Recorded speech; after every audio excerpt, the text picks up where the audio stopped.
It's Monday. It's Monday. It's Monday again. Friday, Austin here. Wulfgar Weapons Props, low in the bar of Wulfgar. And of course, James is here. What's up, James? I'm here, and I lost my background. So you get to see part of the actual shop, all the messiness that there is.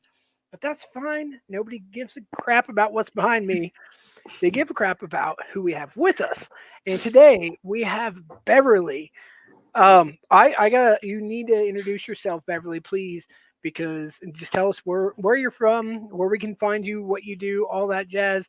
I know a lot of people already know who you are, but I'm super excited to talk to you. Just let us know. Well, it is so awesome to be here. Thank you so much for the invite. I am excited to chat.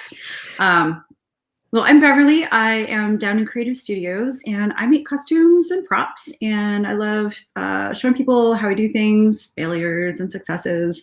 Let's see, what else do I do? Oh, I also founded this little group called She Prop, which is a community on Facebook and all the socials. We could talk about that later too. But yeah, I'm just a maker. I'm a nerd. I'm in Portland, Oregon. And yeah, that's me. Hello. Hey, let me be really clear. When she says she's just a maker, she's a badass cosplayer. Yeah. Right. So she knows not only how to make the things, and obviously, like she gets real detailed about it, and we'll get into that more. And if you already follow her, you know that she'll go into like tutorials and very detail oriented stuff. But you also rock out the actual costumes and the modeling of it, right? That's always a plus too. Well, thank you. Yes. I always, when people ask me that question, tell me about yourself, I always have the worst answers. And then people have to fill in the blanks because it's just hard. It's hard for me sometimes. I don't know. Maybe it's the pressure of saying nice things about yourself. Yes. Maybe, yes, I think it is. Yeah. I mean, definitely. And you don't want to. You don't want to sound conceited either, or feel like you're like over talking yourself because. Totally. But you need to brag. Okay, well, thanks. Yeah. Well, I do. I am really proud of the work that I do. And I do love detailed oriented stuff. I love getting into the minutia of making. My favorite part of the making process is actually the more of the tinkering and the experimenting and like, ooh, let's see if I can break this tool with this process, and like, ooh, maybe I can put that in this, and that wasn't made to do that. So I think that's a lot of where that comes from, where I just love the process so much. I'm definitely not a fast builder, but okay, I'm a thorough builder. Yeah. Okay. Yeah. I would dare to say that I'm the opposite of that. Right? When I'm building for myself, anyway. Like sometimes I've definitely seen like your tutorials on like your Wasp, right? So anybody who doesn't know, she does Wasp from Ant-Man and Wasp, and I mean, literally the detail on it is like spot on, and you're going through how you did all the different things, and it's amazing. And I'm super glad that you do that because I don't have the patience to do that, let alone take the videos on how to do that with all how that. to create that. So, I mean, we as a community really do appreciate people like you who are doing that, the YouTube and everything else, and literally letting people know, okay, it's possible. It's very easy to do, and that's part of what this show's about, right? It's lowering that bar. That's why we call it lowering that bar with Wulfgar. Is I want to let people know that if you are into making costumes, or if you want to cosplay, or if you want to do any like things for film and things like that, it's not too terribly hard. A lot of it just does take that that want to do it, and you got to know where to start. So hopefully this is a decent place to like just talk to people and hear what people are into, and then go from there. But with that, we have tons and tons of questions pre-prepared, and we have some that we ask all the time, and I'm sure some are going to come up that we just happen to know. And we should just get into it. And I guess one more thing to the audience, please put your comments, put questions down there. If you have any questions on for Beverly, myself, or Kofi, or anybody, drop them in there. We're going to try to get to them. Right? That's what this is about. Yeah. Why is live, right? Yes. So with that, you want to start us off Yeah. Yeah, I think we're going to go right into it because she says she likes to break tools and figure out how they go. Like, what's your favorite tool to use, and what's or favorite tool and process, and then what is your least favorite tool and process? Oh my gosh! Okay, it is so funny that you asked me that because oh my goodness. So I've been a huge fan of the Cricut, which is a home die cutter cutting machine. And that thing, I have shoved so many different kinds of materials in there that I know that it wasn't made for, just to like test it out and to show everybody like these are the settings that work for me for this material. So try it out, maybe it'll work. Yeah. And then recently, so that was my favorite, but it is also my least favorite right now because they did some. They had to do a lot of backtracking recently with some terrible business plans, and they had to turn some things around, but they have kind of lost that part of the place in my heart where they were sitting for so long. So that's my answer to that. Like, that's my favorite and my least favorite machine right now. Like, I just had to use it the other day for this helmet that I'm making for the Ultimate Online Cosplay Championship. I'm one of the judges, and so I'm giving away this helmet. And part of it is overlaying some tiny little details. And this is really the tool that I have in the shop right now for that. So I love it, but I hate it. Yeah, I mean, I will say this, that from the bit I've heard about it, they were making terrible business decisions, and then they did backtrack on it a bit. I haven't followed it too closely, but for people who don't know, they basically just tried to like limit the amount of like designs that you could have, and then or else you had to pay more. So it was one of those things. So it's not like it's a bad tool itself. It's just like the marketing. Right. Yeah, and there's just some weird like. I don't know, like I've never felt that way about a tool before, but it really changed the way that I work and the things that I do. And it really expanded my my ability to like really seriously level up my costumes. I wouldn't have been able to make Wasp without it. And so for a company like that, who holds the key for amazing costumes and props for so many people to suddenly and I mean, there are other machines out there, right? There's a Silhouette and then Brother, but Cricut has such a huge footprint. For them to kind of give us the middle finger it just kind of hurt. And there are a lot of people out there that can't afford a monthly subscription and who don't need it because we don't ever use their platform. Anyway, I mean, I could talk about for days, but yeah, not to start this awesome podcast off with negative. Right? People do need to know, right? When they're looking into making stuff like you make, you do use a Cricut, and a vinyl cutter can do the same, and they make other machines too. But definitely look, if you just do yourself a favor, go over to Beverly's YouTube. Is it your YouTube channel that you do most of that on? Yeah, I have tutorials on how to cut and score EVA foam and also thermoplastics. And I did an episode of using Pearly Warbler and Cobra Cast for the Warbler folks. So those three things are over there in a Cricut for Cosplay segment of videos that I've done. And I love the work that I can do with that machine. Yeah. So maybe one day it'll be my favorite machine again, but right now I'm kind of mad at it. Yeah. Mad at them. Understandably. Yeah, the same way that my favorite machine is always the laser cutter. Favorite tool, that changes per week, right? It's depending on whatever it is. But favorite machine is definitely our laser cutter, even though we do 3D printing a bunch of times. And it's the same way. It's the same, you can just do patterns and intricate details, that sort of thing. So you should maybe look into a laser cutter, although it seems like most everything you're doing, you can do on your Cricut. I would love to have a laser cutter. Yeah, I just want I don't want all the stuff. Yeah, why not have it all? Yeah. You got to learn it all, and you got to make sure all of it's running really properly and all that stuff. Right. Okay, so that's your favorite tool. I gotta ask, do you consider yourself like a cosplayer, a maker, a fabricator, artist? When you're introducing yourself to somebody, how does Beverly be like, hey, I'm a badass? Is that what it is? Just hi, I'm a badass? Oh my gosh. Am I supposed to say yes to that? Is this a trick question? I think you should. You should just say yeah. Blushing over here. Yeah, I'm more of a maker. I think I like a few years ago, I had a really hard time calling myself a cosplayer because I love the making side of it so much, like all the tinkering, the like, give me a can of spray paint and it'll be empty soon. I'll find something to do with it. I don't necessarily, I would rather make the things than wear the things. Like I would spend 6 months on a costume and then spend 20 minutes in the costume and that's fine.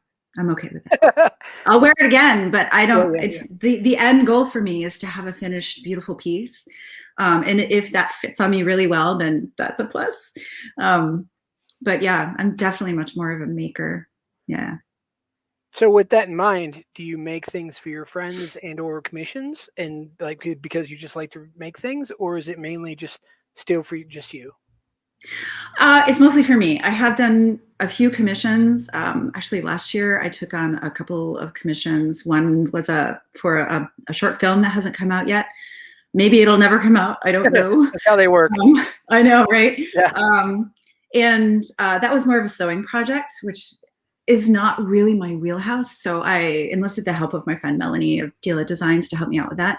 And then I had another commission for a Baby Yoda pod for a gentleman who's going to be doing something with that hopefully soon. Maybe we'll see that sometime soon. So commissions are weird. I don't do them very often because I find that I spend so much time with the tiny little details. It's not worth all the time. You know what I mean? So oh yeah, there it is right there.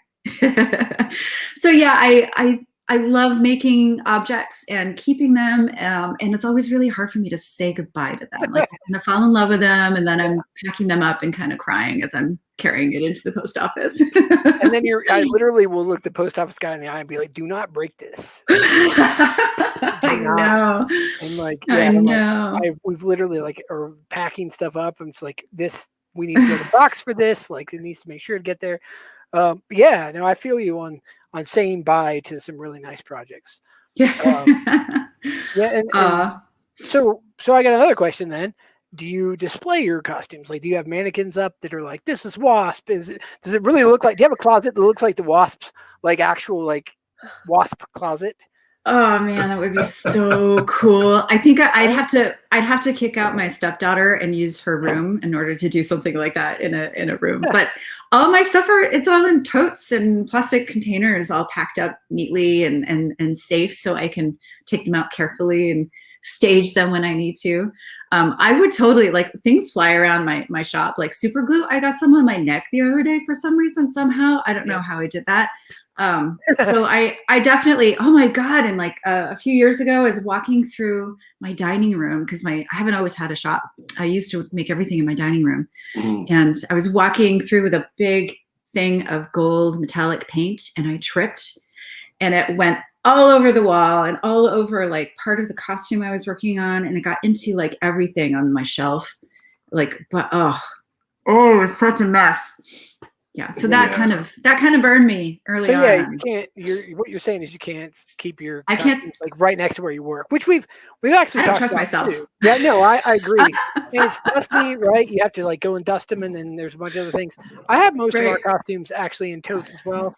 I know not everybody does. I'd like to have some display area, but yeah, I'm with you. Yeah. Totes is easier. Yeah, I mean, eventually, I need to fix this area here, like everything above there. I want to have like a big display of things that I've made.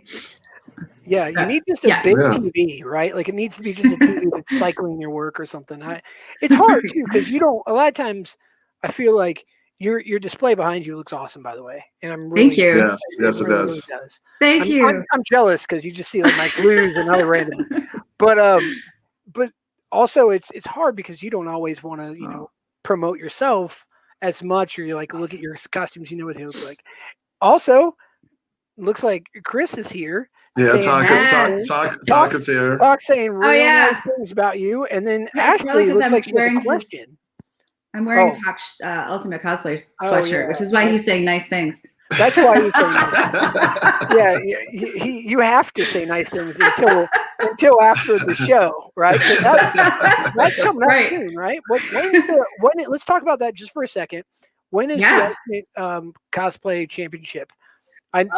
It's May 14th, I think. Mm-hmm. I think it is too. I actually just looked at it the other day because I'm like, when exactly is that? It's mid-May. It's the 15th, Saturday. Yes. Yes. Yeah. And I believe, Chris, you have to clue us in because I can't remember. We have just a few more days left of being able to enter.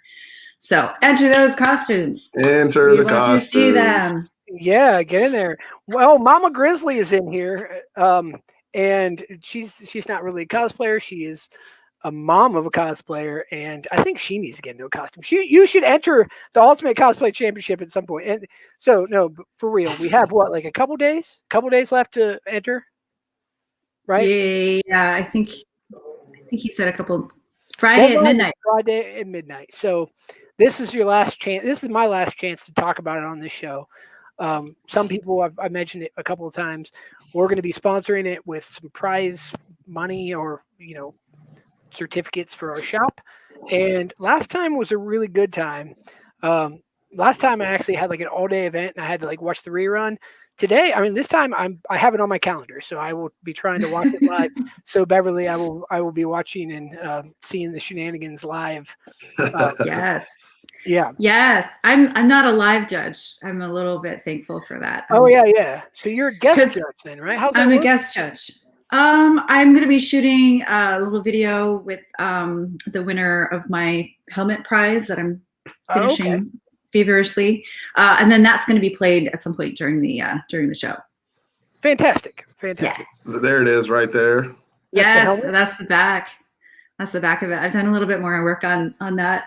Oh, there it goes. There it goes. Yeah, that was my post today. You're like the filigree queen, aren't you? Like, wow. Oh, I love it. I love it. It's so, and again, that's like the magic of the Cricut. Like, honestly, you want to know a secret? Some of those shapes, they're web dings. Nice. Damn straight they are. Yeah, that's awesome. Yeah, they are. I mean, who cares? For people who don't know, webdings is a font, right? Yeah. Right. Yeah. So, it's a system font, so anyone can use them. Super useful, apparently, in cosplay. I wouldn't have thought to do that. That's great that you did. Yeah. I don't want to miss the question. There was a question from Ashley back a ways for Beverly. It was straight to her. Yes. Says, Beverly, have you ever quit a project or almost given up on a piece? If so, what did you do to power through it? Oh, thanks for the question, Ashley. Yes, that's a good question. Well, let's see. Have I ever quit a project? Do I have any unfinished projects? I do, and it's Cara Dune. Cara Dune is mostly done. All of her foam pieces are pretty much done. That just we need to sew the undergarments and attach everything. But my friend Melanie, again, the designer that I worked with on the commission that I was telling you about earlier, we decided we were going to both make the costume at the same time because we wanted to dispel the notion that like only one cosplayer can make a costume. Like there's no such thing as like being first. I mean, there is, but doing it with a bunch of people as like a group thing is super fun. And it doesn't matter. Like you can wear the same dress to the same party. Like it really doesn't matter. So it's not that we've quit that project. We just sort of put it on hold. It's on the shelf. I'm really proud of the work that we've done on it. But we will eventually finish that costume for sure. But right now we kind of let it sit for a little bit while we do some other things. Yeah, I think everybody has something, a couple things like that. I know life happens, right? So life happens, and sometimes we quit for random reasons, but sometimes it's like, hey, that just didn't work out because I had some stuff planned. But I'm glad you're going to get back to it, and you haven't really quit it. You're just pausing it. And yes, it's on pause. And let me bring up another point there. You're completely right that like you don't have to be first. You don't have to be the only one, and you don't really get to call dibs on the character. I know a lot of people have been, used to talk to me about being cable, and they're like, "Are you mad that somebody else's cable?" Or, "Oh, there's another Right. cable over there. You better go Right. like shoot them down or something." I'm like, "Are you kidding me? I'm gonna go over and fanboy over this thing. Like, I love Totally. cable, and this is awesome." Yeah, Oh, totally. yeah, Yeah.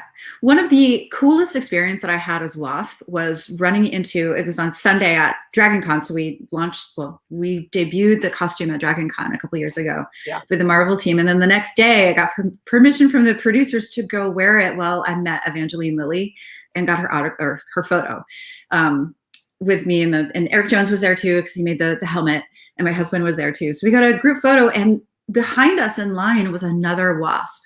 And so I waited right there when we were done. We waited for like half an hour for her to come through so I could completely pour over her costume. And her costume, if anyone has seen it, is the one with the wings that actually move.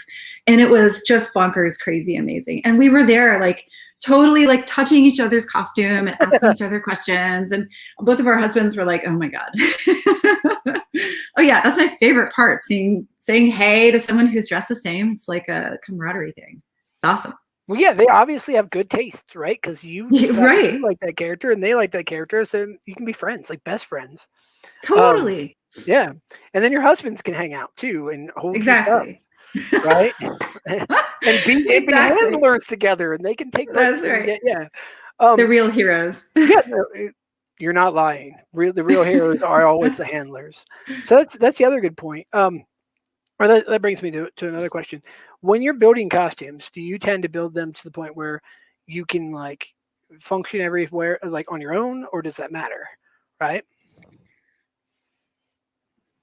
I think it's beginning to matter more and more, because I like the challenge of being able to put something on myself. I've actually modified my Hippolyta costume so that I can put that whole thing on all by myself. It wasn't always like that, but really the only thing that I did was I switched out a lace-up corset kind of style gathering thing in the back, and just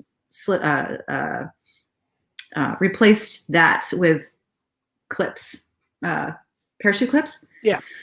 And it's like the dumbest, simplest thing, but it worked really well. And now I can get dressed all by myself. It's kind of amazing. And I like it. For people who are starting off, getting dressed by yourself is pretty important, especially because a lot of times you'll have somebody there when you're first getting ready, but then you'll like go back to the room to like get your key or take a break or something, and go to the bathroom, and maybe you take off a part of your costume, and then there's like a half an hour of you just like struggling in the hotel room, like, oh, if only there was somebody here. And totally. Also, then you have people who know me and are rooming with me a lot of times. I don't make hardly anything that I can get into myself, even if it's like the simplest costume. I'm like, I need someone's help, please. So I annoy like everybody I stay with. I'm like, you. They're like, they just run now. I'm like, I was just gonna ask you if you wanted a beard, but no. They know that I need that. So it is important to be able to get into costumes yourself. All right, Kofi, I've talked a whole bunch, and I'm sure you have other stuff that we need to ask her. Oh, okay. Well, we're going to go ahead and I got a new question. Sure. That's a random one. I think that might fit. Beverly, would you rather go 30 days without your cell phone or your entire life without desserts? Oh.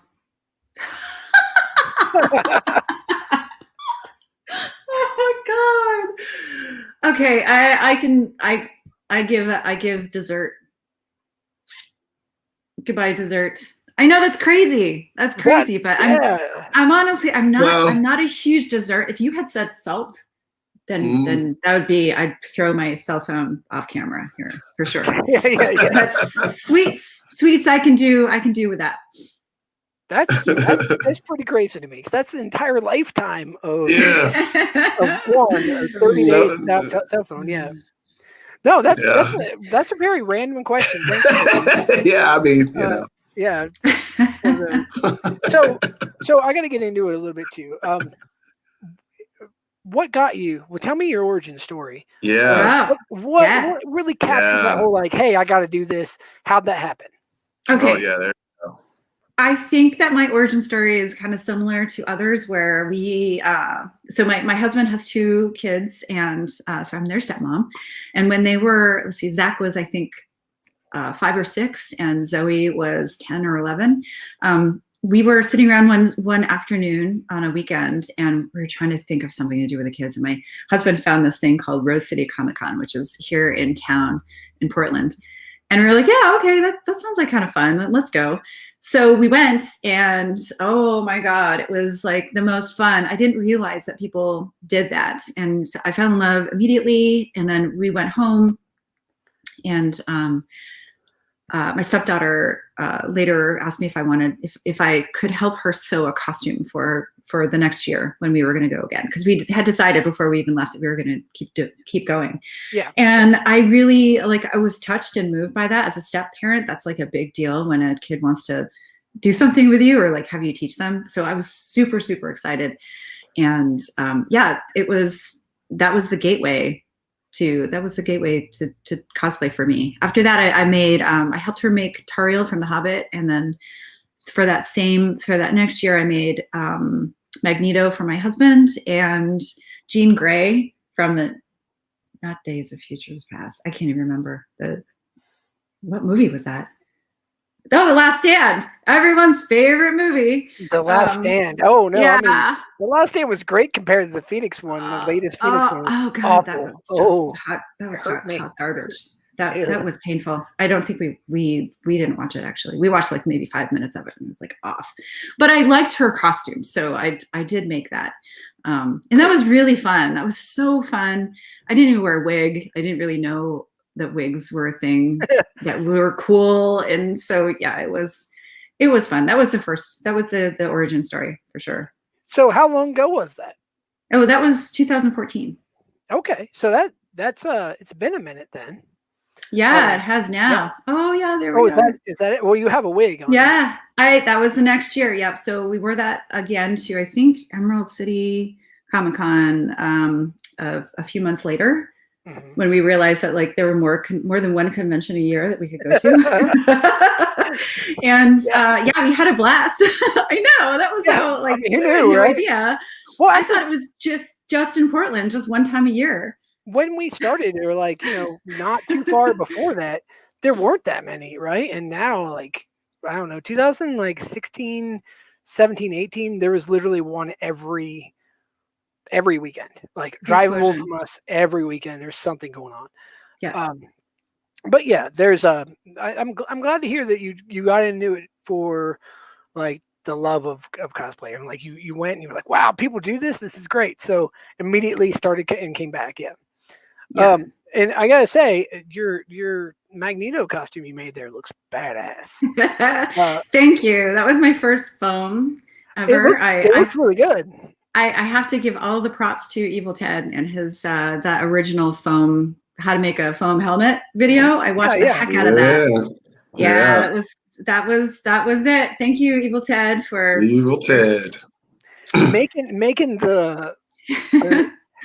the original, like that how to build a helmet, and his like cosplay tools video. I feel like I've watched more than any one of his other videos, right? Totally. And that guy has done a lot of just really great work in teaching people too. And in the same way that he's teaching people, now you're going back and teaching people in like how to use your Cricut and how to use just everything that you do. And I think that's fantastic, because as somebody who came in and learned from him, now other people can learn from you. The fact of the matter though is, for people watching out there, you don't have to watch these tutorials. They're great to have, but just you can go out and try it too. And you can do found costumes, right? You can do all sorts of different things. You don't have to do it exactly the way other people do it.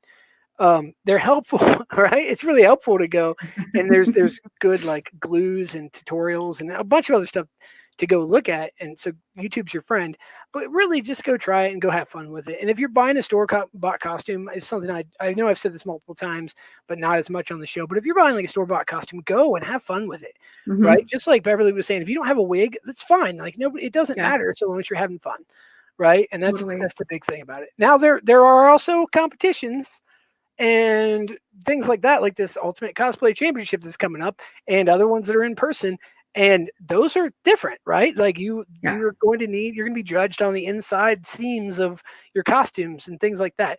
But for the most part, if you're not going into a competition, just go have fun with it and just Totally. meet people. Yes. Yeah. Sorry, I went down that whole like I'm gonna just talk about this, how to have fun on this. Yeah.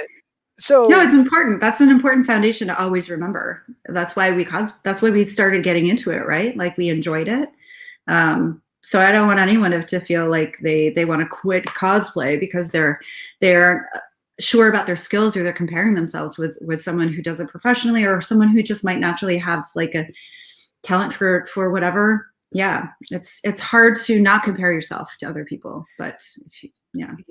And it's also hard because other people have skills and abilities and tools too that you don't have.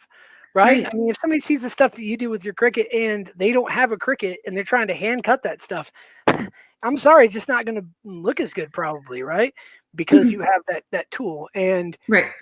Yeah, so you just can't compare yourself. Everybody's in a different situation, which is a really good point. Exactly. Yeah, so what is your favorite costume that you've ever done? My favorite costume was Wasp. Wasp? Okay. It was Wasp. Yeah. Oh God. I mean, I love that costume so much. It's just so beautiful. Andy Park, the designer, the guy that the artist who designs most of those super suits, did such an amazing job with her. It's just, I just love that costume. And I was so happy and honored to be asked to make that for the Marvel Becoming team. I was really intimidated by all of the structure and all the lines and everything, because it's just far more complicated than anything I've ever done, including Hela. But it was an amazing challenge. I really pushed myself. I wanted to do the same Beverly Downen job on that as I have done in other things. And so I killed myself trying to get it exactly right. And I think it came out awesome. Now, I definitely did not use like traditional methods to make any of this stuff. I'm not a sewer. Like I'm not someone who understands like what different fabrics are, but I found things that I liked and I made them work for the project that I was doing. And if anybody flipped the seams of that costume, they'd either be horrified or they'd be like, oh wow, cool, this is the way you did it. Because the chest cuts on that costume, that's EVA foam that I cut with the Cricut. Actually, I scored it with the Cricut, and then I had to go back in and cut everything out by hand. Wow. That was insane. I did a lot of tests. So a lot of my tinkering with the Cricut was born from that costume for sure. But I mean, I had so much fun figuring out how to make all of that stuff. And I can't tell you how many times I sewed one of those sleeves like upside down. Oh my God. And like ripping a seam out of vinyl. Oh, because you put a hole in vinyl and it's forever. Right. So that was a big learning experience, but that is part of the reason why that was one of my favorite costumes. Also, it fit really well because I'd made so many mock-ups.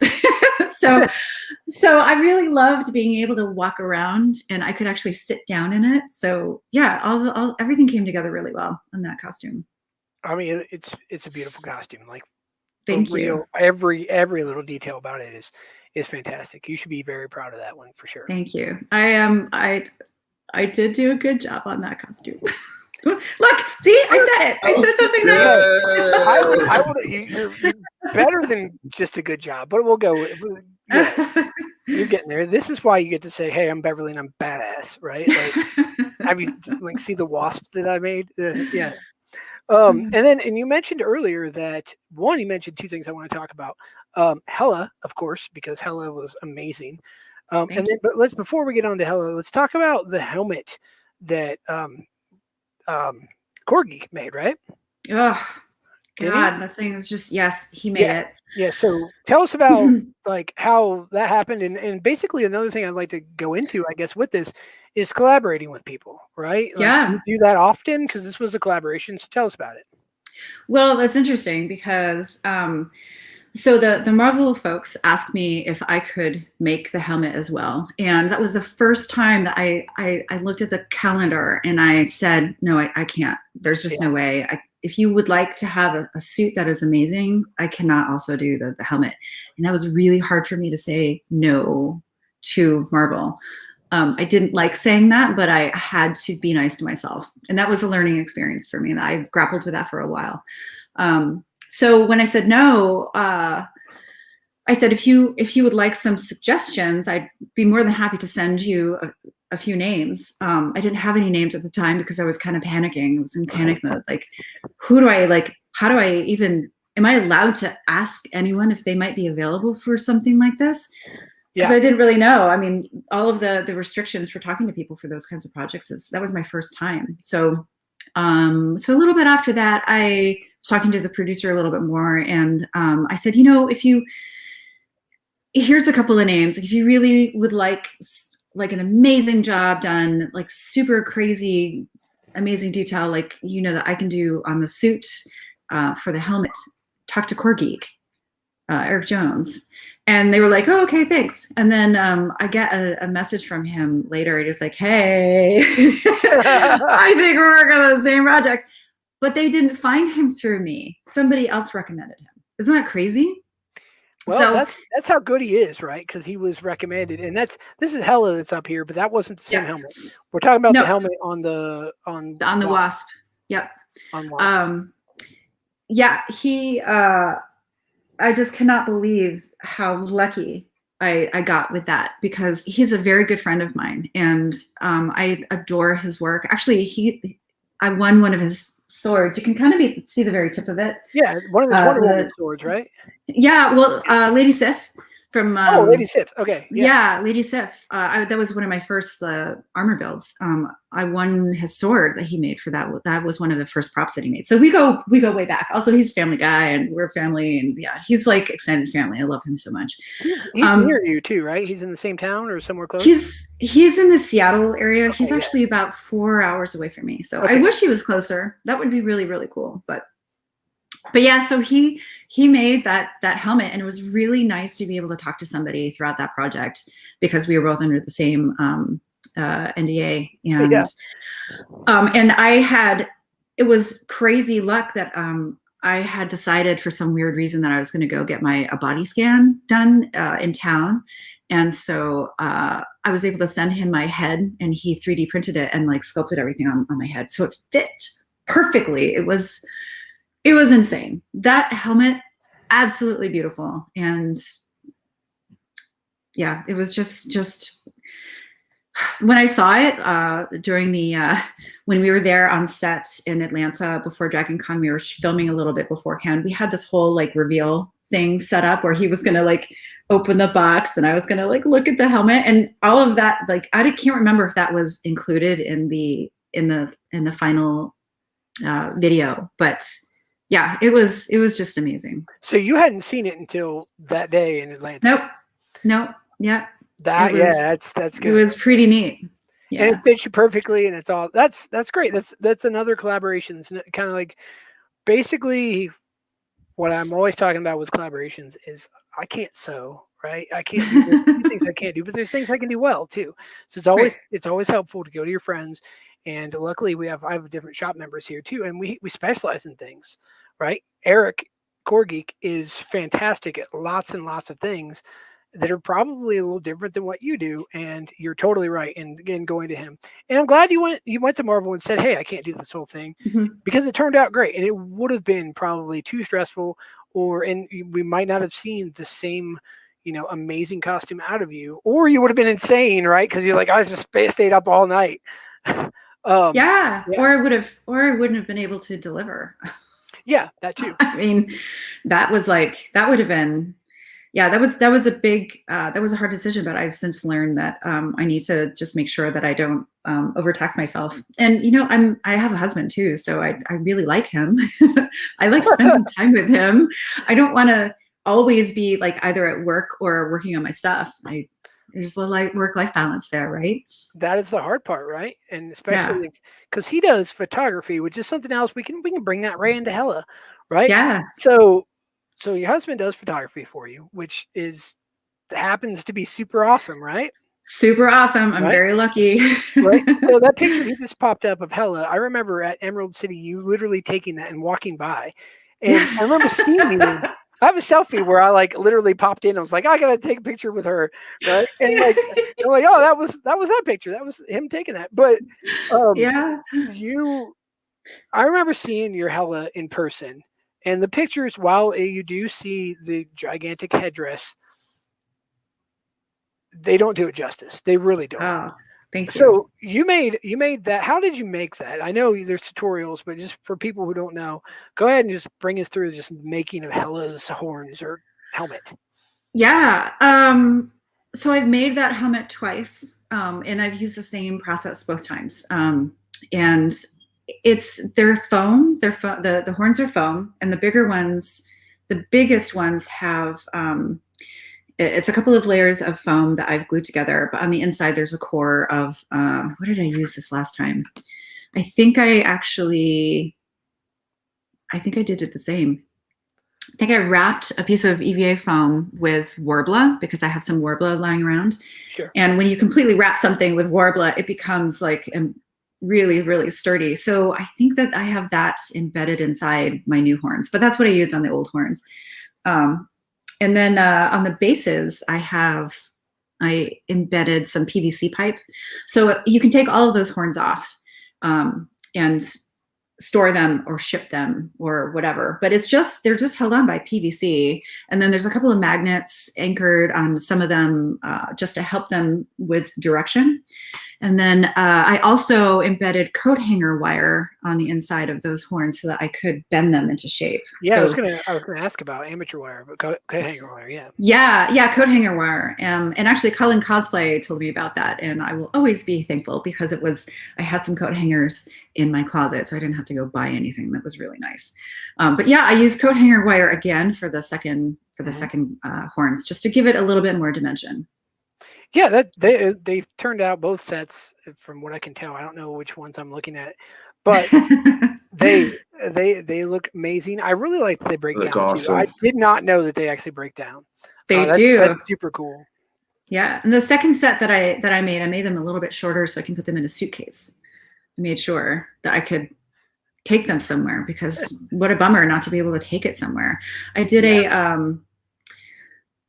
I did an interview with Adam Savage from Tested on New York City Comic Con a couple of years ago, and the Smooth On folks did me a solid by schlepping that helmet up to their booth that year so that I could have it with me, so I could talk to him about it, because they couldn't ship it regularly, or like they couldn't because it couldn't fit in a smaller box. They had to like bring it on their big truck. So I definitely made some changes this time around, so it would be a little bit easier. And I'm not getting rid of these horns. These are mine forever. Oh yeah. No, did you get rid of the first set? It was, and actually I think Bud Livingston just asked this question. So Smooth On, because I use so many products of theirs, they actually helped me figure out, Heather Hanna over there, she's like my savior, helped me figure out how to make the silicone pieces for the suit. And also helped me out a lot with figuring out the Epsilon Pro was the best material to use for the horns to make it shiny and also to make them rigid. Yeah.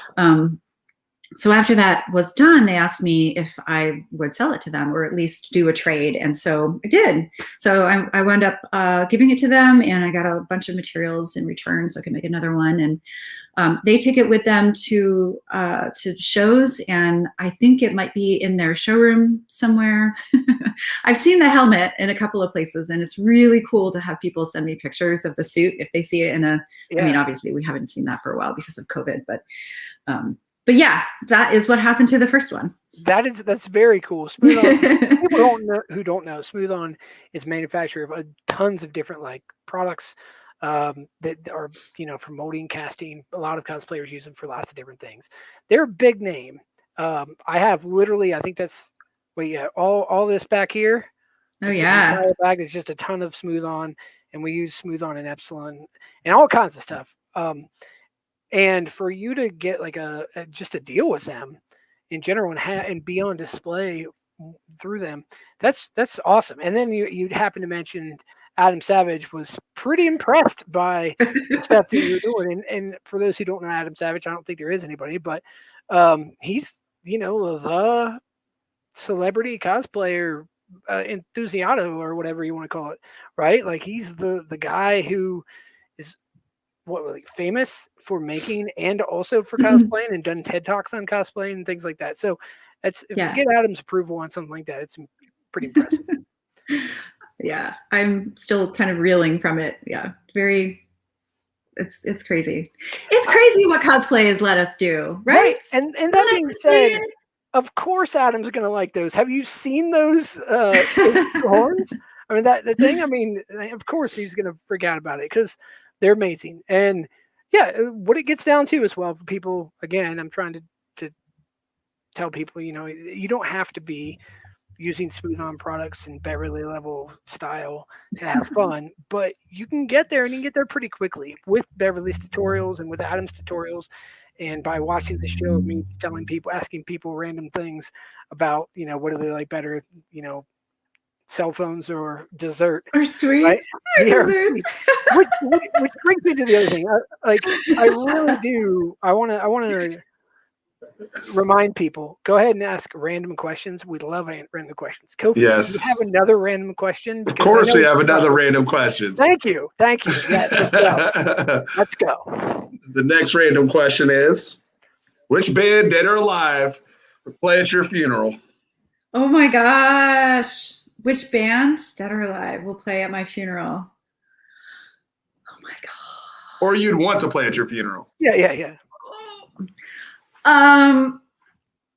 Does it have to be a band or can it just be a singer? It can be a singer, band, it has your favorite artist or whatever. Okay. There's so many. There's so many. Okay, I have to say, Lady Gaga, because I'm huge for her, the biggest crush on her. And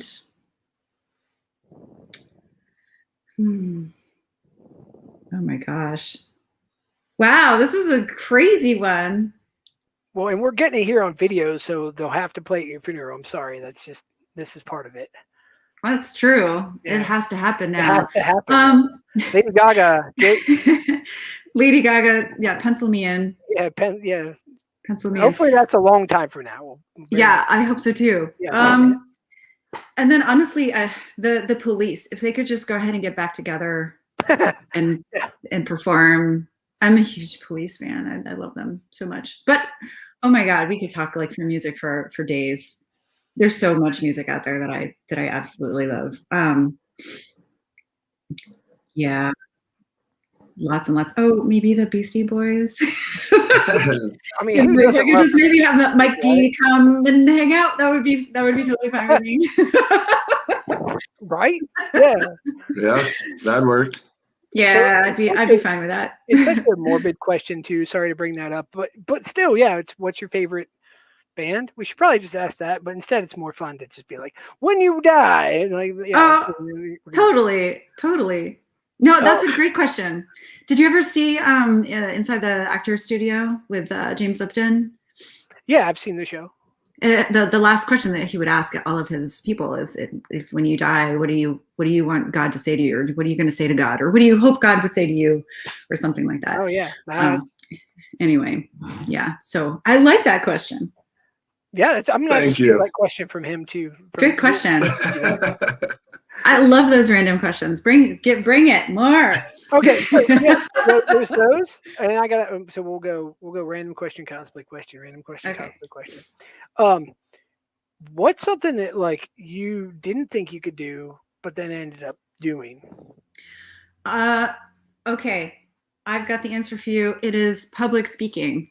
I did not think that I could do that, or at least not have the skills to confidently speak in front of a room full of people. And now I can do that. And that is directly because of cosplay. And it has helped my confidence so much, like measurably. I also have an easier time putting myself out there and making a connection with somebody because of cosplay. Yeah, I will always forever be grateful for that. Like, I am an extroverted introvert, I guess. Yeah, that's the way to say that. So it's pretty hard for me. Like, I like to think that I start my day with like a certain amount I guess someone has said like coins. I have like coins, and I give them out every day. And at the end of the day, or sometimes at the end of my morning, they're all spent, and I'm done. And so cosplay has allowed me to help with that too, with just recognizing when I need to power down, so I can be there, present again. So yeah, that's been an interesting thing to come out of cosplay.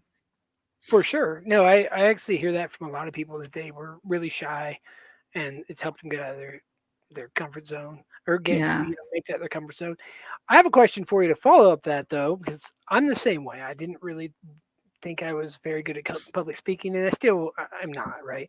But when I'm talking costuming, or I'm talking about cosplaying, or something else that I really, really like, I have no problem talking, and you could have a whole stadium of people, and I'd be happy talking to them, right? But I've noticed that if it's something else for like another event, and people are like, "Oh, you talk to people all the time. Get up here and like do this thing," and it's something I don't know or really care that much about, or just like I'm not super confident in, then all of a sudden I start getting like crazy nervous. Right? Have you been in that situation yet, or not? I have definitely had moments where I'm like, how like you'll be like speaking, and then the other part of your brain that likes to sabotage you, starts to talk to you, and then that part of your brain is like, why are you like? Do you even know what you're talking about? Like, you should like. Why are you even here? They're gonna like. And then I'm like, oh my God, I'm gonna forget what I'm talking about. What was I saying? And it's like all sorts of self-sabotage happening in my brain, when I know like part of my brain is like, this is not an issue. Like, you can do this. And then the other part of my brain is like, whatever, you can't do this. So yeah, that does definitely happen when it's a subject that I'm not totally passionate about. Yeah. Absolutely. Yeah, I've absolutely had that happen multiple times on this show, where I'm literally talking at the camera. I'm looking at myself in the camera like I am right now, and your voice in the back of my head is being like, "You fucking failed this completely. Like, you don't even know where you're going on this at all." I'm like, "Oh my gosh, what am I going to do?" And it's like, no. And I'm glad that happens to other people. Not that I want that to happen to other people, but man, it's good to hear that happens to other people, because it definitely happens. And I'm not an insane person. No, you're not insane. Yeah, you're cool. You're the same. Yeah. Can I tell you how many times? So I have a podcast. I haven't done very many episodes recently because quarantine, but I have mispronounced my guests' names on the intro. So I pre-record everything. I can't do anything live because I don't trust myself because of that. Because of that reason. And it's right now. Yeah. Okay. It's just a panic. It's just a panic thing. Oh, for sure. Right? Yeah. Coffee, like, how many times have you been like, oh, this person's name is Yeah. A lot. Anybody who's watching this episode right here, go back and watch the beginning when I'm like, Beverly's here. Yeah. I know how to say her last name, but I don't want to say it right now because I could mess it up, and I'm just going to be like, yeah, introduce us. So I literally did that earlier tonight, like 5 minutes ago. That's okay. That's totally fine. And that's my last name is a weird one. Sure. It doesn't have to be pronounced or said. It's fine. It's Downen. I mean, it could literally be like just, it could be anything. It'd be Smith, and I'd be like, I don't know. I don't know. Maybe they say it's Smith A or whatever. Somebody I've talked to like a million times. It's just, I'd rather people introduce themselves, that sort of thing. But yeah, it totally happens. Okay, so that was my cosplay question that turned into like kind of not quite.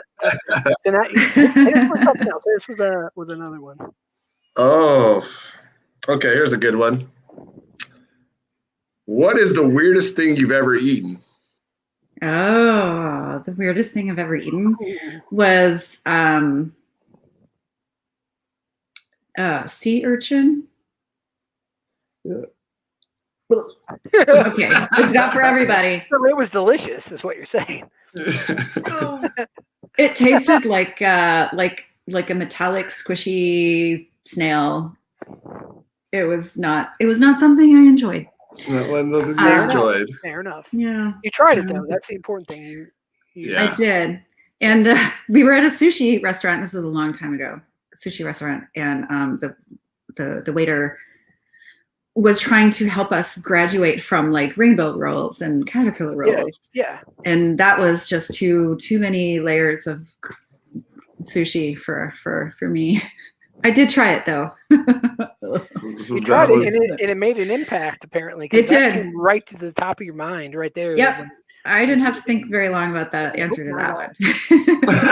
not at all. Right? Yes, that was pretty quick.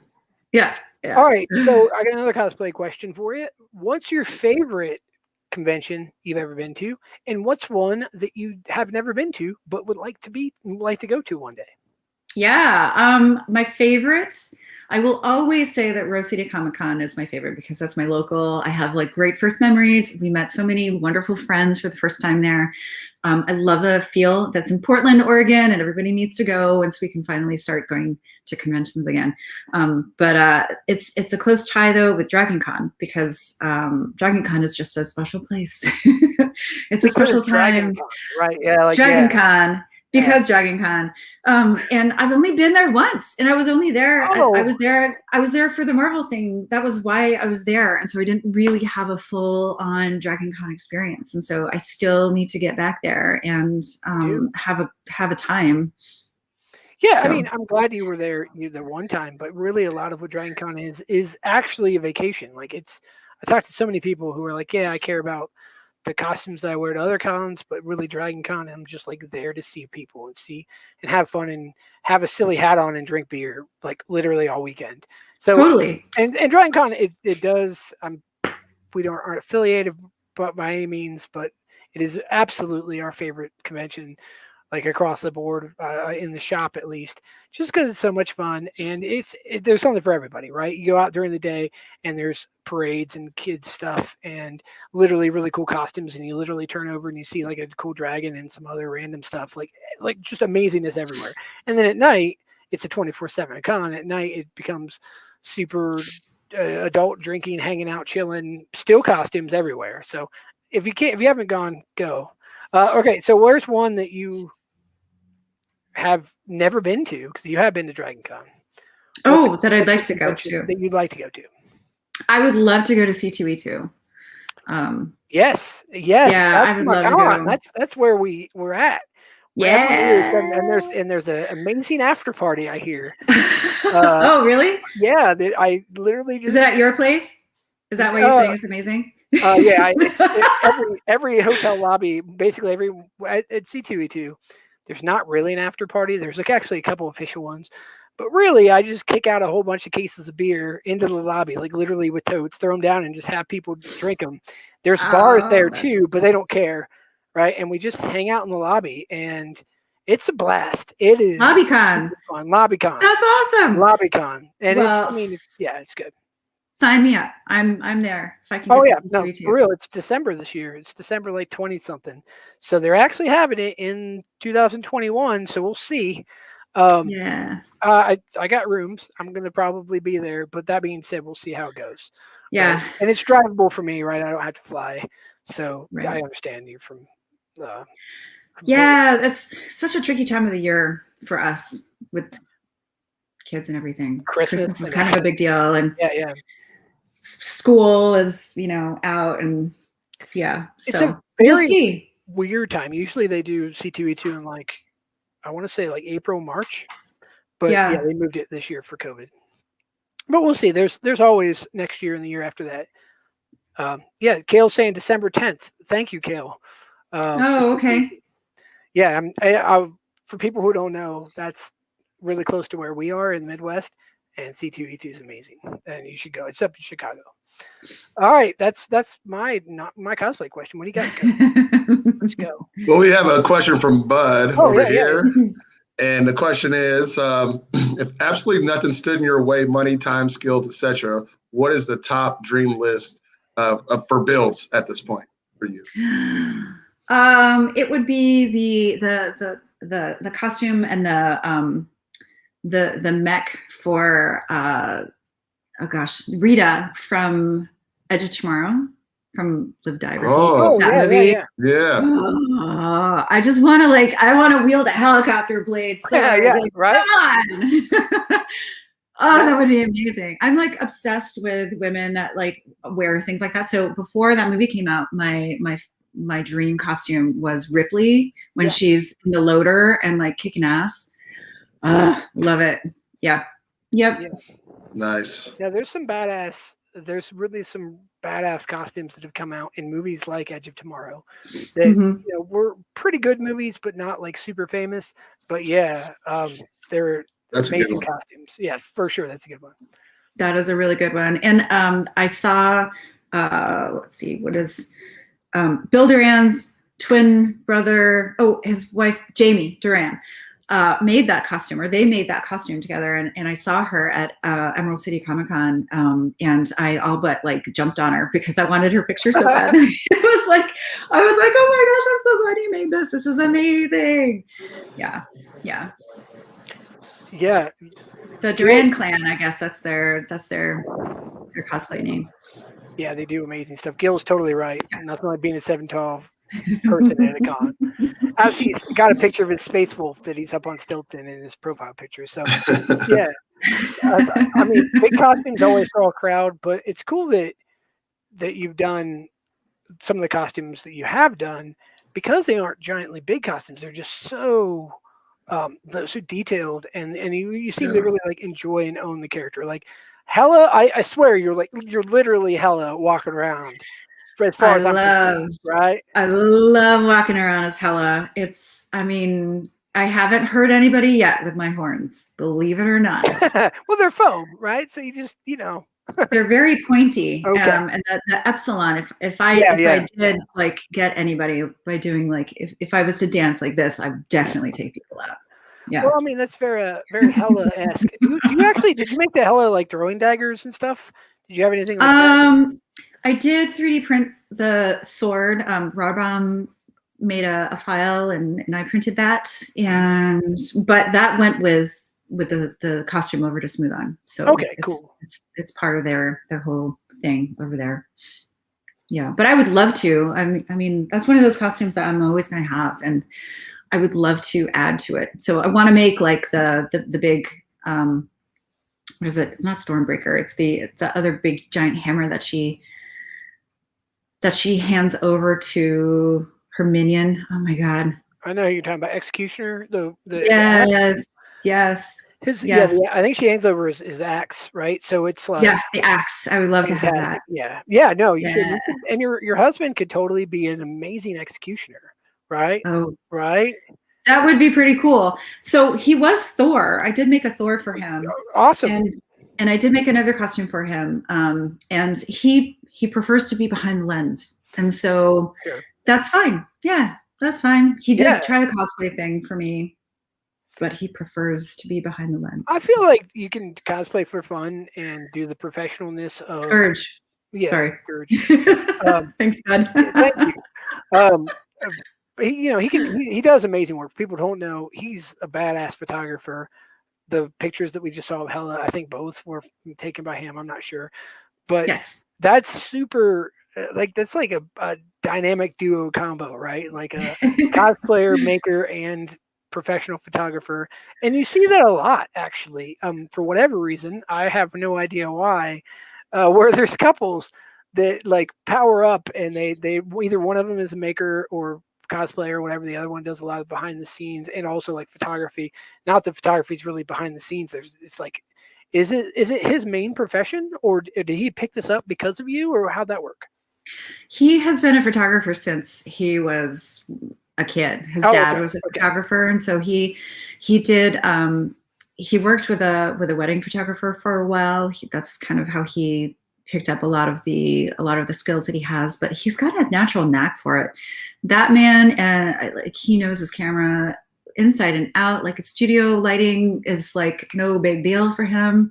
It's like watching him work is like it's just awesome to see. Like he knows exactly what he's doing, 10 steps ahead of what he's doing. At least it seems like it is.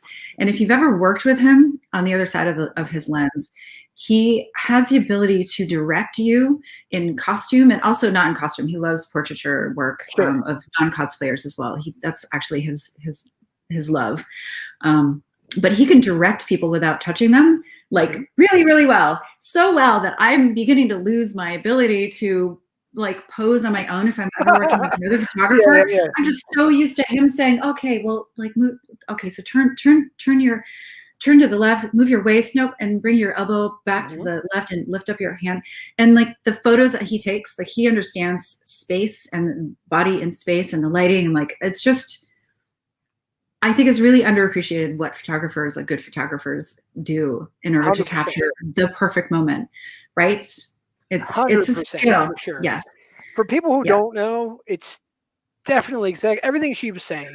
Plus, just there's more to it as well, like knowing the characters. So I've worked with photographers who don't know what the character I am like does or what they are, and they aren't really like a super nerd. That's fine. You don't need to be, but it helps, right? For somebody to know what like kind of poses your character can do, and to help you. And I love that you were just saying that he can pose you without touching you, because that's super hard to do. I've definitely worked with a few photographers who were really good at that, and they kind of have this like whole hand motion where they're like, just kind of up there, and they can communicate with everyone. There's mad skill in photography and in cosplay photography too. And I know that there's lots and lots of different people who have worked both with me, and then we've also like taught classes on it. Yeah. And I've learned so much just hearing them talk about how to, is it a character that you want to look strong? Like Hella, take it from the ground up, and that's exactly what he did. I remember walking by, and he's like on the ground with his camera, and the picture looks amazing because it's the power pose, right? So all that stuff. And the last thing I want to say about that part is, if you are having doubts about getting a professional photographer to take pictures of your costumes, do it. Like literally do it. They're worth money. People who are professionals in this, in anything really, are worth getting, right? They're experts. And a lot of people think that it's just like, oh, I can have anybody take a picture of me. That's not the case. You can, but you're not going to get the same pictures. They're night and day difference. They really, really are. And your husband's right there at the top of the list on badass photographers for sure. Thank you. I agree.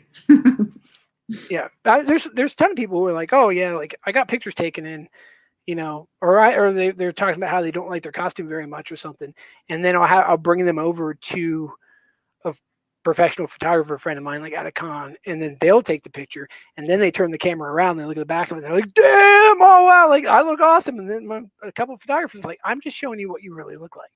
Yeah, like I'm just showing you like the potential of like, your costume looks badass, and this is why, and it's not just cell phone pictures and selfies that you're seeing, right? Yeah, exactly. Yeah. Yep. Yeah. Oh boy, that's like a whole nother subject. Photography. Photography definitely, and posing and all posing. that stuff, right? And again, knowing your character and all that jazz. But we won't get into it too much. Kofi, let's hit us with another like fun question, if you will. Okay. Well, no. I know. I was joking. I was actually going to get to our question we normally ask. Go. Beverly, what would you tell your starting off cosplay builder self now, since you've progressed to where you are? I would say, be nicer to yourself. Give yourself a break. Not everything needs to be perfect. And honestly, like, remember why you started cosplaying in the first place. If it is not fun, then set it down for a little while or do something else. I like pick up a different project. I definitely have forced myself to do some things that just wasn't having a good time. And I don't think that that's healthy. And I think that everyone does that, but not everyone talks about it. So I think like me just starting out, I remember like I got like all riled up, and I still do sometimes when things don't like go the way that I would like them to go. And I am still working on being able to just roll with things as they happen. Like losing a little part of your costume is not the end of the world. It sucks, but don't piss off the people who are trying to help you that day because you're having a bad day because of whatever. Do you know what I mean? that's the kind of thing that I really wish that I could like go back in time and tell myself, like, just relax, just relax, have fun. Remember, this is supposed to be a fun thing. Get some sleep, drink some water. Even if you're doing like a completely 100% professional photo shoot, which most of the time, let's be honest, we're not. We're just out there having fun, chilling. You can still just turn a different way if your costume falls apart in a certain, like if your knee pad falls off or something like that. And you need to go with it and have fun with it. And I totally know what you mean, because when I first started, that mattered a lot. And I was so conscious of it. And now, like, if something falls off, or if something's not working, or if I just get tired of holding a prop or something, it's done, right? Like, we're having fun and we're just moving forward with it. Yeah. Totally. The priorities have to shift sometimes, and always put yourself first. Like, put your mental health first, and remember to be kind to the people around you. Yes, your handlers. Your handlers are so important. They are the heroes. Yeah. I get that question sometimes, and I always try to find a different answer for that. And that's a big one. Yeah, that's a really big one. For sure. I mean, and be nice to yourself. Not putting pressure on yourself, right? It's hard, especially as somebody like yourself that has made these amazing costumes. The important thing to remember is we're still doing it for fun, and not everything needs to be your damn best ever costume that you've ever made, right? Yeah. I have that issue every once in a while where I'm like, I don't have anything really cool or new to wear to this new costume, like to this new, like C2E2's coming up or something. And then I'll put a lot of pressure on myself to get something done, but I want to do it in like a day or two. Like I'm just like, and then sometimes it works out because it works out, but sometimes it doesn't. And, I just didn't give myself enough time, right? I already didn't do the thing. But you knew that you didn't have enough time, but you still did it anyway. Right. And I still like forced it, right? Like forced being the character. And that's the other problem with like doing this professionally, like I do, right? And like when I say professionally, I'm not a quote unquote professional cosplayer, but I do make things for people all the time. And it's rough because when I'm making my own stuff, I kind of am like, whatever, it doesn't look good in the back, but I don't care, right? Because I'm just going to go have fun with it. I'll put a cape over it or whatever, right? Like you were saying, with the inner seams. But when I'm making stuff for other people, it needs to look even better, like the whole way, look super good close up, that sort of thing. That being said, I spend a lot of time on their stuff, and then it gets down to like, well, I should really probably, for the business, at least I need to look cool, right? So then the pressure is happening. Oh, yeah. I gotcha. Yeah, that makes sense. But it doesn't have to be that way, right? Like I think your advice that you just gave was perfect, because it does have to just be fun. And I've started doing more fun costumes and not like crazy big builds. Mm-hmm. Yeah. I do miss big builds. I haven't done a big build for a while. The Wasp kind of broke me, honestly. It did. You've got those projects and you're just like, oh my God, I just want to get this finished. Like it goes beyond that point where you're like, this is fun, la la la, to like, oh, I don't want to do this anymore. And I feel that way about every single costume at some point, I waver in between them, between those things. But at the end of the day, as long as you're still like going to sleep and feeling good about what you did and feeling good about yourself, and you drink enough water, and just take care of yourself. It's hard not to get super stressed out about big builds, for sure. And I mean, you start thinking, how many hours do I have before the convention? And it's like 2 weeks away, and you're looking at hours. Then it's pretty rough. But that's really good advice, and I'm glad to hear that you know that now. That's what you would go back and tell your past self. So that's awesome. Yep.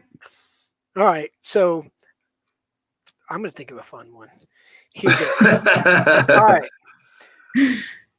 Favorite gigantic monster? Oh my God. It's Godzilla. Okay. All right. Godzilla? It's totally Godzilla. Also, it's not King Kong. Okay. No, okay, I can't change your answer. I might love King Kong, but yeah. We were talking about monster movies a little bit before this thing, so I wanted to King Kong versus Godzilla is awesome. That's so funny. Have you guys seen The Host? The Host. The movie, No. The Host? No. Oh, okay. If you like monster movies, you have to watch The Host. I'm assigning you homework. Watch The Host. Please do. I love movies. Like I love assigned movie homework. Best kind of homework. It's a foreign movie. I've watched it like 3 or 4 times, and I love it so much. I'm not going to tell you anything about it. You just need to go watch it. The Host. Is it on? It's just I can find it. Don't worry about it. I'll write. You can probably find it on at least Amazon. Okay. Maybe even Netflix. Okay. Yeah, Amazon's good for that. Sure. But I hope you enjoy it. I do like monster movies. I like really bad monster movies. I'm a huge Sharknado franchise fan. Okay. Only because I like to yell at the screen. I mean, come on. Same. It's awesome. If I can Mystery Science Theater myself into the experience, then sign me up. I'm on board. We need to watch movies together because my wife literally wants me to just be quiet the entire time, or doesn't want to watch really stupid movies. Right? It's one of those. So like, I like to watch really stupid movies and yell at the screen too. And Quaid and I will sit there and do that. We'll watch. You got your friends, and then you got your people who are like really serious about movies. That you just got to find the right ones. But now I'll tell you what. Here's a real good stinker if you can find it. Go find the Turkish version of Star Wars. What? There's a Turkish version of Star Wars? And are you kidding? It's so awful. It's great. Oh my god! I'm definitely gonna find that. I'm definitely intrigued. The only thing I will not watch again because it is truly, genuinely terrible is the dreaded Star Wars Holiday Special. Never. I watched that once. Hey. I watched that one too many times. We'll never do that again. I don't know. I kind of have a special place in Lumpy. Lumpy is canon. Okay, listen. Lumpy is for people who don't know. Lumpy is a real character in Star Wars from the Star Wars Special. He was Chewbacca's son. They named him Lumpy, for God's sake. It's fantastically bad, and I love it. I gotta say that Quaid, not Quaid, but Watney wants to watch it literally every Christmas with me, and I'm down. I'm totally down to watch that every Christmas. I might have to have like a couple of ciders or a stiff drink before watching. Yeah, I was about to say, as somebody who likes like horribly bad things, the Star Wars Special was definitely one of those. It's the first appearance of Boba Fett too. That's where he came from, kind of. I think. I don't know. I might be making that up. He was in a cartoon in it, and I'm pretty sure it was pretty close. Yeah. Someone's gonna at us on that for sure. Yeah, somebody, whatever. That's why I said don't quote me on that. But no. Yeah. All right. So yeah, other really bad things, really bad movies. Like honestly, and it wasn't really bad, but it was definitely one of those movies I wanted to like talk through. The new Mortal Kombat movie. I'm no spoilers, but you should watch it with people that you can talk and like be like, wow, did you see that? And talk through. Okay. That's definitely not like a serious movie to watch. Okay. It's on my list. Mm-hmm. Good to know. Very good to know that. Yes. Yeah. Absolutely. I'm loving HBO Max as well because we're getting all these at our house. Like, because you have HBO Max, so you watched Godzilla versus King Kong. Yes. Have you seen Kong Island though? Okay. No, I haven't seen that one yet. You have to. That's honestly Godzilla versus King Kong was I was excited about it, and I probably shouldn't have been as excited as I was. Like, it was good action, but it wasn't like the people that didn't even be there. But how awesome was like Mechagodzilla? Mechagodzilla was super fun, and there were a few other things on it that were super fun. But you need to go watch Skull Island because giant monsters, like you've said that you do. Okay. It is in my opinion, it's my favorite monster movie of all time. It makes this last one actually make more sense. Yes. Also, okay. It's the one with Samuel L. Jackson in it. Just if Samuel L. Jackson's in it, given like stare downs, that's the right one. Oh my God! Wait, it's not the one with Jack Black in it, right? That's no. That was a totally different one. Funny story about that one, and I'll keep it quick. We went to not Godzilla. We went to King Kong. My wife and I went to King Kong, and I think we were dating, and she didn't know the story of King Kong. She didn't know he died in the end. Oh no! So for like to this day, she doesn't like Jack Black because Jack Black killed King Kong, right? And like she didn't know what was happening. I'm like, dude, Jack Black's awesome for lots of different things, and he's fantastic, School of Rock and all that jazz. But no, in her mind, Jack Black's a bastard because he killed King Kong, and it was super sad. And I mean, it was a good movie, but that's how you can tell. I thought she knew. I totally thought she knew how that ended. But she still married you. Good for her. Oh yeah. I didn't kill King Kong. Like, I'm not Jack Black, right? Oh yeah, no. So monster movies, those are good. So, are you a Star Trek or Star Wars person? Star Wars. Thank you. Although I am older than most, and so I did get to see at least 2 of those movies in the theater when they came out. And so those are the movies that are closest to my heart and will always be, no matter what anybody tells me or tries to say.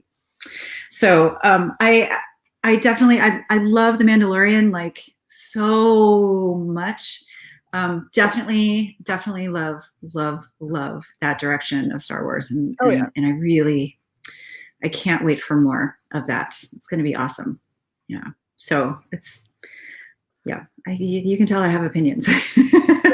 I got opinions. As someone who grew up with the original 3, I mean, A New Hope was like, I literally watched that before I could talk. Yeah, like it's always going to be those 3. But The Mandalorian, I like Solo too. Have you seen? Obviously, you've seen that. Yes. Yep. That was I actually Solo is one of my top like 6 Star Wars movies. Maybe top 3 or 4. It's up there. But yeah, it's just yeah. I'm a big fan of Rogue One. Rogue One was good. Me too. Yes. And also, as much as I love Star Wars, I will say Star Trek versus Star Wars. Star Trek does have some good content to it, right? Every other movie is totally good. Yes. Oh, that's so funny. I love the campiness of the originals, like the Captain James T. Kirk. Like, oh yeah. My favorite episode of all time was when he managed to make a gunpowder, like a gun to like defeat the lizard, whatever. I just can't even with that show, but that's why I love it. And I think that's probably the beginning of like my love for campy, not serious, even though I'm sure that show took itself pretty seriously, but I mean, kind of, I don't know. You got to go back and look at it and be like, really, were they serious about this? I mean, some people were they actually Somebody was serious. I mean, my thing, I think they were sniffing a lot of stuff and taking some other things at this time when they were making that film. I'm not sure how those shows. Yeah, they had to have been. I'm not sure. Great show, though. Great show. Jason Wilkinson is in the comments. Awesome cosplayer, by the way. And he's also saying that Guardians of the Galaxy holiday special is in development. I'm down. Oh my God. I had no idea that was a thing, but I want to see it. I'm there for it. I'm not sure if I guess it could be. I'm not for sure. I mean, it's a holiday special, so the bar is so low, right? It is.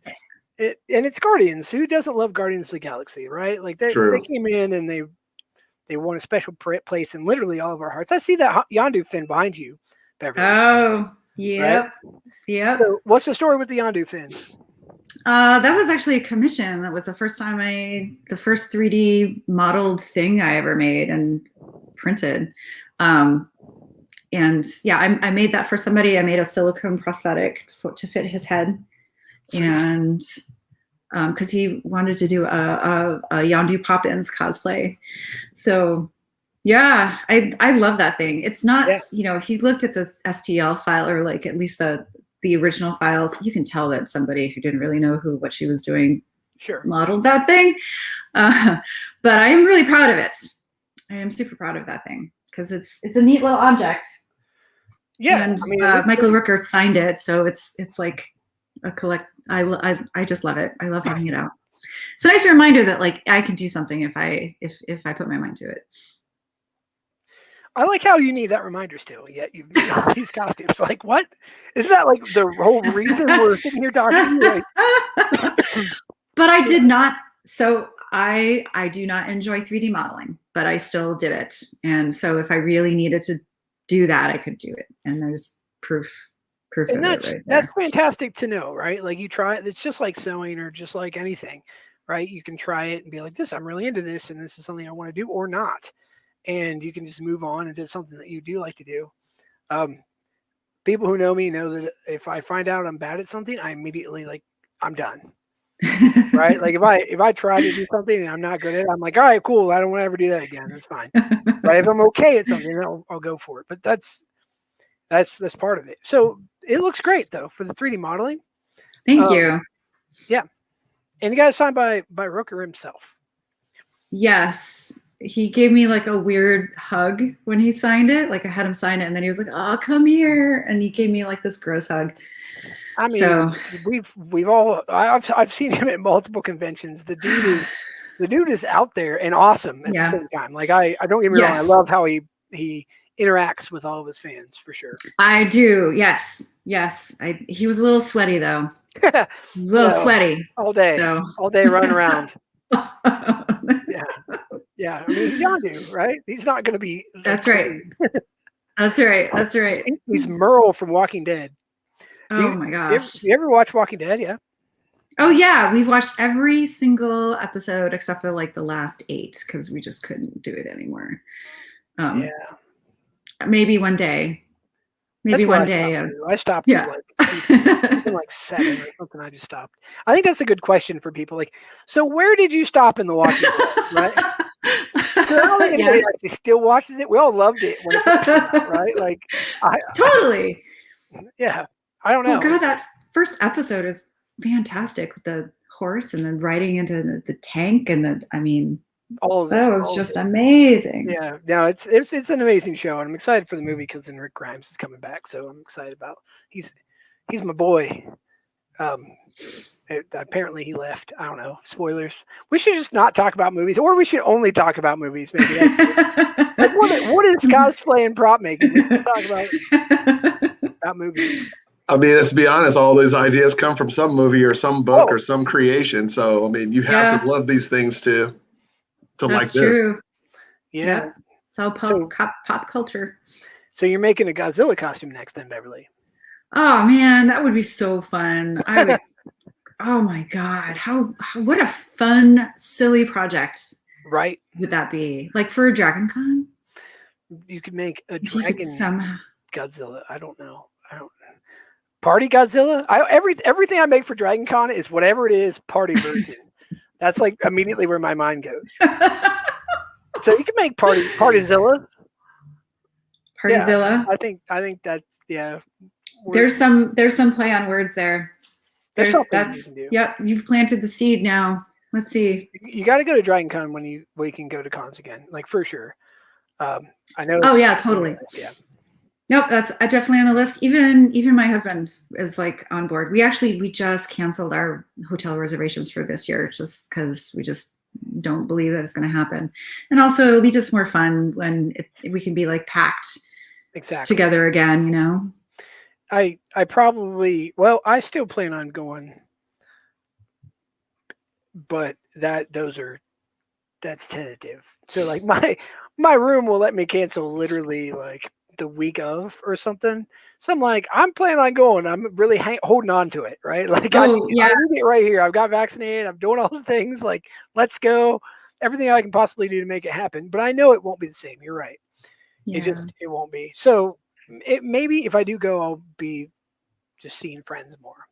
Yeah. But then next year or the year after, that's good. I'm really glad to see though that it seems like people's love for conventions and for like seeing people and those type of things. They aren't just like, nope, I don't want to ever go to them. Like I found out that it was cool to just stay home. Like, everybody's like, I can't wait to go back. Right. Like, oh yeah. It's going to be off the charts when we can go back finally. And like the crazy thing is like, we've been watching each other make all of this stuff like in our own little worlds, in our own garages and everything. And like, what are you going to wear are you going to make something new, or are you going to bring something that you've already made? Like it's going to be really fun. And I just can't wait, but I'm happy to take the time needed to wait. wait for that because it's worth it. It's worth it. Definitely, we don't want to mess it up. Like that's part of the other issue too. Like, Yeah. you don't want to go out too quickly. That sort of thing. I wouldn't be doing anything if I wasn't like 100% vaccinated. Like, let's go, but still probably going to be wearing masks and all that jazz. Although I don't know how the fuck they're going to support. They're going to like tell people enforce things. They're not going to. And plus, I feel like Atlanta doesn't care right now either. So Atlanta hasn't ever cared. Yeah, I was about to say Kofi's been going to Atlanta here and there, and yeah, apparently they just don't care. But that's the thing. I mean, it'll be all right. It'll be all right. So even in like 2-3 years or whatever, whenever you feel like coming to DragonCon will be there for you. Yes, I can't wait. And C2E2 as well. Like you got to make sure to make room in your schedule. Hopefully when it's not during like Christmas time.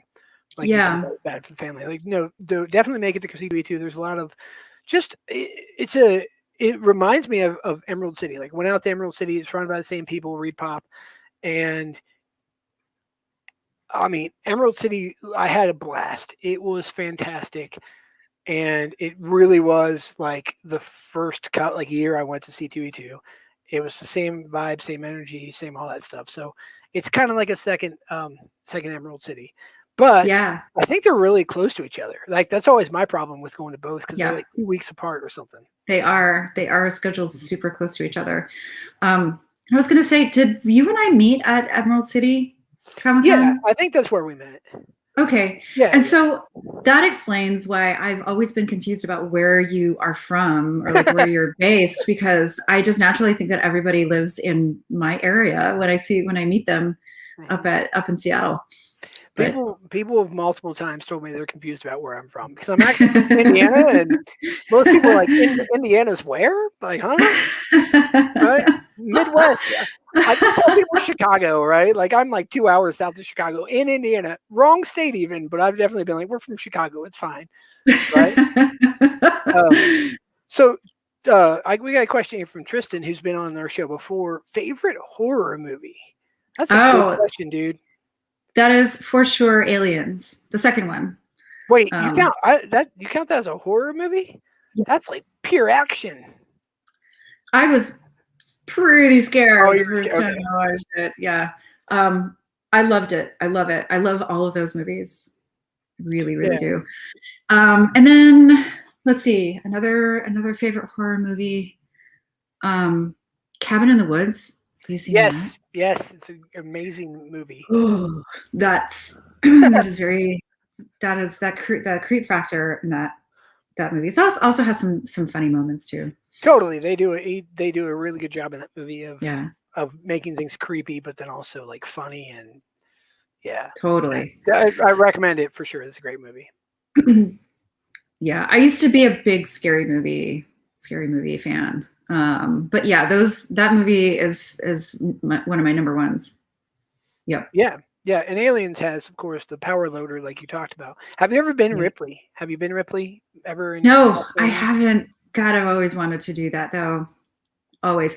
No joke. I think I've seen that movie like 150 times. Wow. I love it. I love it so much. And just to give you an idea of how old I am, when that movie came out, we would go to the movie store. I don't think it was just a video rental place, and we would rent the VHS machine so that we could watch the movie. So that's what you did back then. You went and you rented. You paid the $4 or whatever, so you could rent it for the weekend, and then you borrow the VHS tape. My brother and I would watch those movies over and over and over and over and over again, and that movie became the only one that we wanted to watch. So Saturday morning, first thing, we would watch that movie, and then eventually you rent the VHS player enough times and you can like buy it. It's like I don't like paying for it a little bit at a time. So we finally got the movie for like forever and the VHS player. Yeah. And so it was like that Robotech, that was like all we watched. And Robotech, the cartoon? Yes. Yeah. Oh, hell yeah. That's awesome. Oh man, I'm a big Robotech fan. Yeah, actually, one of my favorite toys growing up. My parents gave us like a big, I I don't even know what it was, like all fit together. Like it was a knockoff version of like Rick's thing that he flies around in. But God, I loved it so much. It was just so great. Yeah, I am team Lisa and Rick, by the way. Min May can go. Don't like her. Don't like Min May. It's been a minute since I saw Robotech. I remember watching it. I don't remember the teams, but I'm gonna have to go back and watch that. I'm enjoying rewatching some of that stuff with my kids. So they're probably Robotech age now. I think we could do that. Yeah. But we are like pretty far past time. Oh yeah, we are. I'm looking at the time. I'm like, hey, well, we're just having too much fun. We're having a lot of fun, and I would thank you for answering our random weird questions. Yeah, and thanks for the people who are watching for coming in and answering or asking questions. But we do need to start the sign off. So Kofi, you go first, and I'm going to let Beverly, and I'm going to take the end. Oh, okay. Well, I'm Friday Kofi Austin. You can find me everywhere. Facebook, Instagram at Friday Austin or Friday Austin LA on Twitter, which is I'm not there very much, but you can find me all there, and look forward to meeting you all and see you guys in another week. Beverly? And I'm Beverly from Downen Creative Studios. You can find me on all the socials, Downen Creative or Downen Creative Studios. And also, please come and check out the group that I run called Sheprop. You can find that on all the social medias, and even if you're not a member, you can still support. And thanks so much for having me, you guys. No problem. Yeah. I feel like I'm lagging when I'm on this slow motion. Maybe not. Maybe it's just lagging for me. But thank you so much for coming on. Definitely check out everything that Beverly does. Sheprop is an amazing group, and she does podcasts over there too. Definitely listen to that. Go look at all of her YouTube channel and all of her tutorials. There's so many good tips and tricks that she has. Thanks for coming by here, and I will see you guys in another 2 weeks for another Lowering the Bar with Wulfgar.